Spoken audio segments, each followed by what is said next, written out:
Look at that.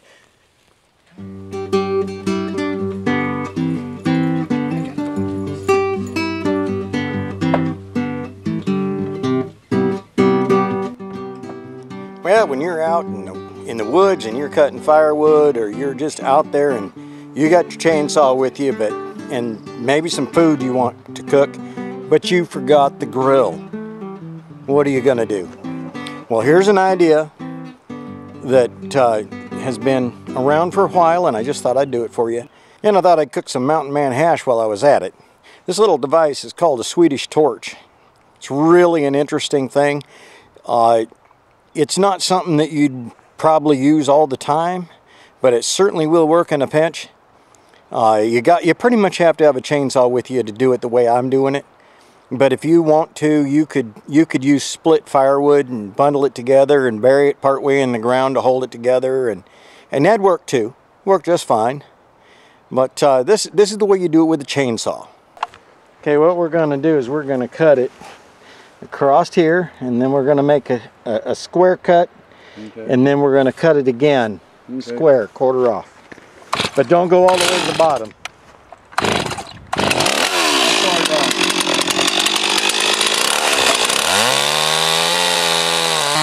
That's good.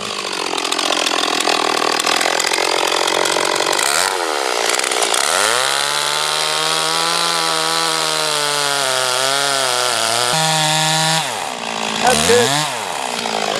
That's good, yes.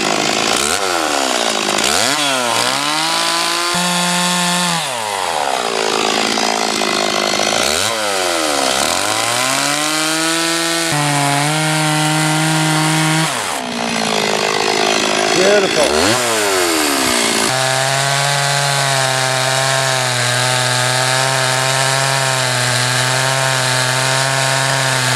See, now this here, you put a little bit of sawgas on it, and you got some tinder that just won't quit. This stuff will light anything on fire. In making yourself a Swedish torch, it's important to use a dry chunk of wood, the one that's already seasoned. So if you're out in the woods cutting firewood, you got to try to find a dead tree that's already dry, and then cut yourself a couple of nice flat surfaces first, so it sets straight. But you can always straighten it out by the ground you set it on to kind of turn and adjust and get this cooking surface nice and level. So then you take those curlicues we cut with the chainsaw, and you kind of poke some down in that hole in the middle, just like that.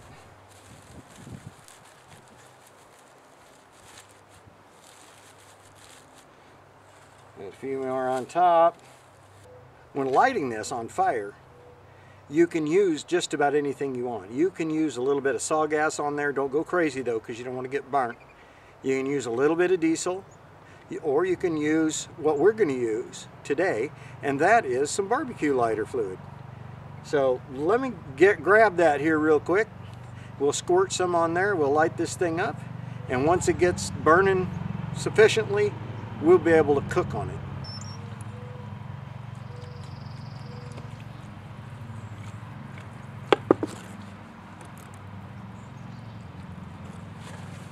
Now I suppose you could be a real woodsman and just light this with a flint and a steel and all that, and that's true, you can do that. And it will work, it just takes a lot more work, and right now we're demonstrating the torch and not how to start a fire without matches. So see if we can get these matches to work. There we go. Now we'll let that burn and get going. You'll notice that down here in these cracks it feeds the fire. In fact, if you look real close here, I'll have you take a look, you'll see the fire down in there. See the fire down in there? Yeah, it's all the way down in the crack. And it's going to burn that wood, and it's going to start burning, and the air's going to go in there, it's going to hold the heat in, and it's going to make a nice cooking fire. Well, you can tell the fire's nice and hot. Look down in there, that's pretty sweet.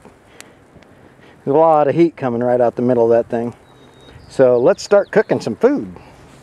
Alright, we're going to start by using our cast iron cookware, and look at that, it sets right on top. It's always good to start cooking over the fire with bacon, because bacon is going to help keep the seasoning in your cast iron pan going nice and strong. Now you can adjust the temperature in different places by moving it around on the log. Look how nice and stable that is.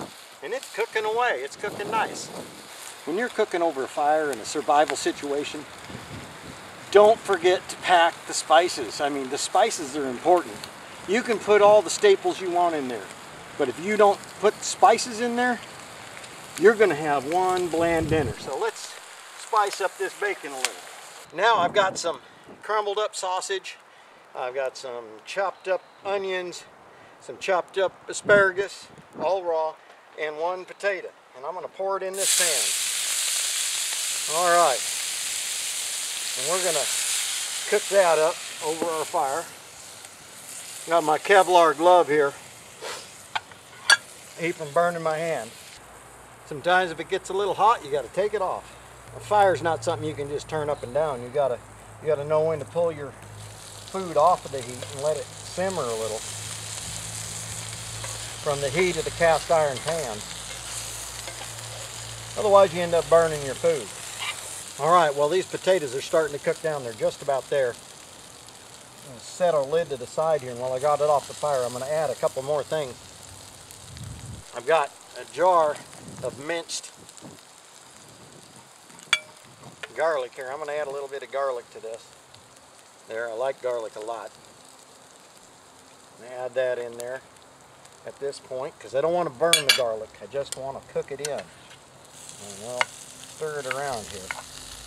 Normally I'd use fresh chopped mushrooms, but I don't have any today, and I've got a can of canned ones, so I'm going to add those now that the potatoes have cooked quite a bit.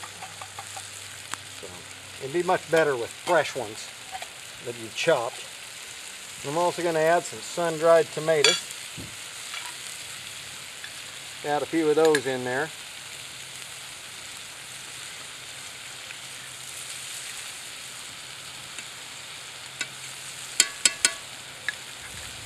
And we'll get this bad boy simmering up, cooking down.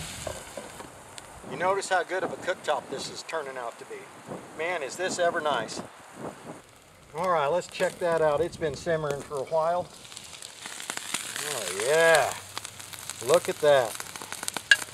All cooked down and beautiful. Oh.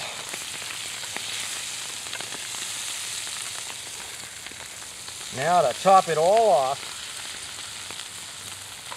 and make it just totally complete. And you got to do this part off the fire. All right, now I took a couple of eggs. Actually, I have 4 eggs in here because this is enough for 2 people. And I just pour it right on the top there. And I stir it in. And see how nice this has lasted through the whole meal. I could probably cook this same meal 3-4 more times on this same log. This is really holding up nice. I'm impressed.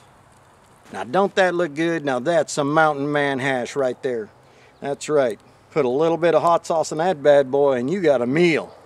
That sucker will stick to your ribs. All right, I got to tell you the truth. This is not the prettiest dish I've ever cooked in my life over a fire. In fact, it's in some ways looks downright ugly. But so let's give it a shot. See if it lives up to its reputation. Oh man. All right, you got to try this one. Oh man.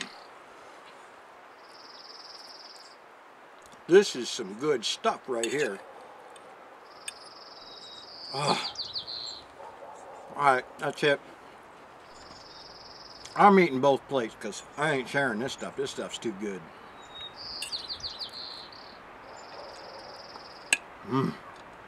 Man. And bacon. It's always nice to start with bacon.